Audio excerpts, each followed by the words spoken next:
Est-ce que je réagis de manière excessive si je pense que mon petit ami me trompe sans preuve? Pour le contexte, j'ai fait confiance à cet homme pour tout, nous avons perdu nos vécars l'un de l'autre, il a rencontré ma famille, j'ai rencontré la sienne. Il a son Face ID sur mon téléphone et a accès à tout ce qui se trouve sur mon téléphone s'il le souhaite. Nous sommes en pause dans notre relation d'1 an et je ne peux pas me débarrasser du sentiment qu'il m'a trompé. Je n'ai pas le même accès à son téléphone qu'il a au mien, il m'a déjà montré son mot de passe, super rapidement, et évidemment je l'ai oublié. Mais ensuite, quand je lui demandais d'utiliser son téléphone, il disait « Pourquoi ?» Il ouvrait à tout ce que je voulais regarder, Google pour rechercher quelque chose, YouTube, jeux, etc.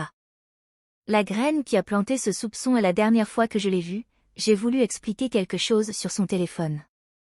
Nous étions dans un restaurant, son téléphone était à plat sur la table et j'ai fait attention à ne pas le ramasser pour qu'il puisse tout voir, parce que je savais déjà qu'il était bizarre avec son téléphone, et je lui ai demandé d'ouvrir cette appli VSCO, un peu comme Instagram mais sans section commentaires ni rien, parce que j'ai remarqué qu'il supprimait tous les messages qui montrent qu'il a une petite amie.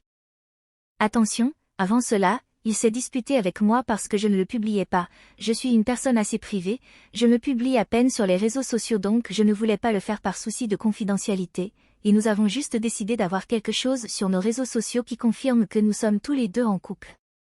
J'ai donc écrit dans ma bio, j'ai un petit ami, et j'ai posté notre premier anniversaire.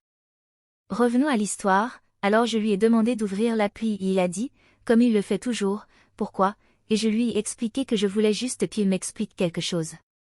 Alors il ouvre VSCO, j'ouvre son profil et je clique sur ses notifications récentes, instinctivement mais honnêtement parce que je voulais voir sa réaction, et il a attrapé son téléphone si vite, et je l'ai juste regardé fixement. Il me trompe, étaient les seuls mots auxquels je pouvais penser. J'étais complètement silencieuse et j'ai juste dit, qu'est-ce qui ne va pas? Tout ce qu'il a dit, c'est, on ne fouille pas dans mon téléphone pour le moment. Qui dit ça s'il ne trompe pas vrai? Maintenant mon ex m'a vraiment brisé le cœur et m'a fait un numéro, alors je suis insensible à ce genre de conneries, alors je n'ai pas pleuré, je n'ai pas crié, j'ai haussé les épaules et j'ai dit, même d'accord. Et le reste de la nuit, j'ai fait comme si j'allais bien mais il n'arrêtait pas de me demander ce qui n'allait pas, alors que c'était lui qui paniquait et qui restait silencieux quand je faisais des blagues et essayait de maintenir la conversation pendant le trajet en Uber pour rentrer à la maison. Alors oui, je lui ai dit que nous devrions faire une pause de 2 semaines et après la pause, j'ai l'intention de parcourir son téléphone pour découvrir ce que c'est.